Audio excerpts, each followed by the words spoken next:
Hello dear friends, welcome आप सभी का आपके अपने यूट्यूब चैनल तनु क्लासेस .com में। दोस्तों, आज की इस वीडियो में हम लोग पढ़ने वाले हैं जनांकीय संक्रमण के बारे में। ये जो है आपको मालूम होगा चैप्टर 2 सोशियोलॉजी का चैप्टर 2, जिसका नाम है भारतीय समाज की जनसांख्यिकी संरचना। इसी को हम लोग पढ़ रहे हैं और ये दोस्तों पार्ट 3 है। इससे पहले हम लोगों ने पार्ट 1 और पार्ट 2 कवर कर लिया है, इसलिए अगर आप लोग अभी तक नहीं देखे तो उसका लिंक मैं आपको डिस्क्रिप्शन पे या फिर प्ले लिस्ट में जरूर जाके आप वहां देख सकते हैं। ठीक है, वहां पर आपको इस वीडियो का लिंक मिल जाएगा। ठीक है दोस्तों, उसमें हम लोगों ने बेसिक चीज को कवर किया जो कि आपके काफी इंपॉर्टेंट है आप लोगों के लिए। ये सभी चीज को जनसांख्यिकी क्या होता है, जनसांख्यिकी के प्रकार, जन्म दर, मृत्यु दर, प्रवास, ये सभी चीज को, लिंग अनुपात, आयु संरचना, ये सब आयु संरचना कैसे कैसे होता है, 15 से 59 क्या होता है, 0 से 15 क्या होता है, ये सभी चीजों को हम लोगों ने पार्ट 1 और पार्ट 2 में कवर किया है। आज की इस वीडियो यानी कि पार्ट 3 में हम लोग पढ़ेंगे। बहुत इंपॉर्टेंट आज का भी टॉपिक है। ठीक है, इसलिए पहले आप पार्ट 1 पार्ट 2 को देख ले ताकि आपको पार्ट 3 और अच्छे से समझ में आए। इसके बाद फिर हम लोग जो है क्वेश्चन आंसर करेंगे इस चैप्टर का, सोशियोलॉजी चैप्टर 2 का। ठीक है, चलिए दोस्तों हम लोग वीडियो को शुरू करते हैं।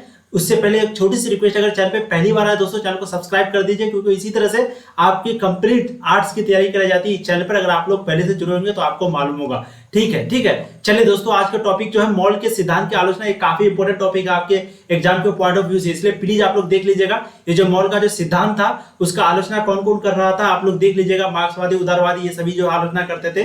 ठीक है, चलिए आज की इस वीडियो में हम लोग शुरू करने वाले हैं जनांकीय संक्रमण। काफी इंपॉर्टेंट टॉपिक है जनांकीय संक्रमण। आखिर होता क्या है, सबसे पहले हम लोग इसको देखते हैं। देखिए, जनांकीय संक्रमण का सिद्धांत वर्तमान समय में किसी क्षेत्र की जनसंख्या का वर्णन करने और भविष्य में उसकी स्थिति का अनुमान लगाने में मदद करता है। मतलब क्या हुआ, मान लेते एग्जाम्पल के लिए आप बिहार को लेते हैं, तो कोई आदमी अभी बिहार का पॉपुलेशन मान लेते हैं 10 करोड़ निकाला। ठीक है, एक 10 करोड़ अभी प्रेजेंट में निकाला, अभी तुरंत अभी का। उसके बाद फिर वो बोलेगा कि आज से 20 साल बाद इसका पॉपुलेशन जो है वो 15 करोड़ हो जाएगा। तो एक अनुमान लगाया, तो ये अनुमान जो है वो जनांकीय संक्रमण के अंतर्गत आता है। मतलब क्या है कि जनांकीय संक्रमण एक सिद्धांत है जो कि प्रेजेंट समय में यानी कि अभी तुरंत किसी क्षेत्र की जनसंख्या का वर्णन कर देता है और भविष्य में यानी कि फ्यूचर में कितना होगा, उसकी स्थिति क्या रहेगी, ये भी अनुमान लगा देता है। अब इसका जो अवस्था है यानी कि ये जो जनांकीय संक्रमण है, इसका 3 अवस्था है। एक है प्रथम अवस्था, एक है द्वितीय अवस्था और एक है तृतीय अवस्था। अब प्रथम अवस्था क्या होता है, हम लोग इसको थोड़ा डिटेल में समझते हैं। देखिए, प्रथम अवस्था के अंतर्गत जो है, इस अवस्था में किसी क्षेत्र की जन्म दर और मृत्यु दर जो है दोनों मतलब कि एक प्रकार का बराबर होते हैं लिखा हुआ है, जिस वजह से जनसंख्या वृद्धि जो है वो काफी होती है, मतलब कि धीमी होती है। मतलब क्या कह रहा है यहाँ पर, देखिए टाइपिंग थोड़ा गलत हो गया होगा। यहाँ पर सिंपली वर्ड ये कह रहा है कि यहाँ पर जो है किसी क्षेत्र की जन्म दर और मृत्यु दर जो है दोनों एक दूसरे के लगभग बराबर होते हैं। मान लेते अगर 6 जन्म लिया होगा तो 4 की निधन हो गई होगी, मतलब 6 जन्म लिया 4 निधन तो 2। तो इस हिसाब से क्या हुआ कि जनसंख्या वृद्धि जो दर है वो बहुत कम हो जाता है। अब जनसंख्या वृद्धि दर क्या होता है हम लोगों ने पार्ट 2 का कवर किया है। यहाँ की जहां भी वृद्धि हो, जनसंख्या में वृद्धि हुआ और वहां पर परसेंटेज लग गया, बोल देगा कि इस बार 50% वृद्धि हुआ, ये जो परसेंटेज है यही दर है। ठीक है, तो जिस वजह से जनसंख्या वृद्धि दर जो है वो धीमी हो जाती है और ज्यादातर लोग जो है वो खेती का काम करते हैं प्रथम अवस्था के अंतर्गत। उसके बाद जीवन प्रत्याशा कम होती है, अधिकतर लोग अशिक्षित होते हैं, इसलिए विकास की दर निम्न होती है। तो ये सभी पॉइंट प्रथम अवस्था के अंतर्गत आता है, यानी कि जन्म दर मृत्यु दर जो लगभग बराबर होता है, जैसे कि जनसंख्या वृद्धि जो है वो धीमी होती है और ज्यादातर लोग जो है वो खेती करते हैं प्रथम अवस्था के अंतर्गत, और जीवन प्रत्याशा कम होती है और अधिकतर लोग जो है वो अशिक्षित होते हैं और विकास की दर जो है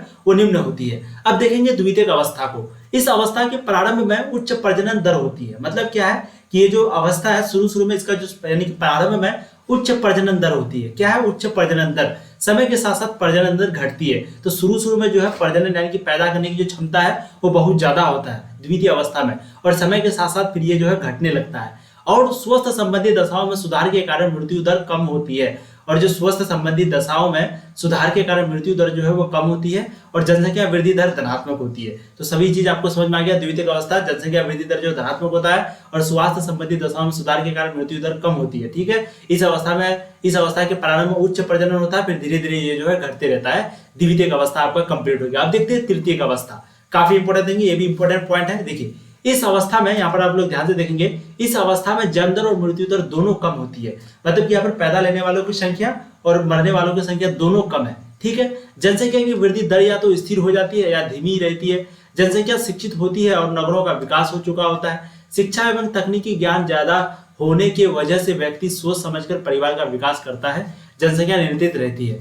मतलब आपको यहाँ पर कह रहा है सिंपली तृतीय अवस्था के अंतर्गत कि यहाँ पर जो है जन्म दर और मृत्यु दर जो है बहुत कम होता है, यानी कि मरने और जीने वालों की जो संख्या है, पतन होने वालों की यानी कि निधन होने वालों की या फिर पैदा होने वालों की जो संख्या है वो लगभग बराबर होता है, बहुत कम होता है। और जनसंख्या की वृद्धि दर जो है वो स्थिर हो जाती है, जिसके कारण ठीक है जनसंख्या वृद्धि दर वो स्थिर हो जाता है, क्योंकि भाई यहाँ पर जो है जन्म दर और मृत्यु दर जो है काफी कम हो जाता है और धीमी रहती है। और ये जो पैदाइश वाला ये है मतलब कि जनसंख्या वृद्धि दर जो है वो बिल्कुल धीमी रहता है और जनसंख्या शिक्षित होती है और नगरों का विकास हो चुका होता है। और तृतीय अवस्था में जो जनसंख्या वो शिक्षित है, फर्स्ट में नहीं है क्योंकि वो किसान है, लेकिन जनसंख्या शिक्षित होती है कहाँ का, नगरों का और विकास का। तो ये भी आपने यहाँ पर दे दिया है। शिक्षा एवं तकनीकी ज्ञान ज्यादा होने की वजह से व्यक्ति सोच समझकर परिवार का विकास होता है। और चाहे शिक्षा आपके पास कितना भी ज्यादा हो, लेकिन अगर आप उसके मतलब कि जो बड़े होते हैं या फिर कोई भी होते हैं वो अपने बारे में सोचते हैं, व्यक्ति जो है सोच समझकर ही परिवार का जो है विकास का मतलब कि करता है। ठीक है, ये चीज है यहाँ पर। अब देखेंगे नेक्स्ट पॉइंट, यहाँ पर देखिए जनसंख्या नेतृत्व करते आपको समझ में आ गया। नेक्स्ट पॉइंट देखिए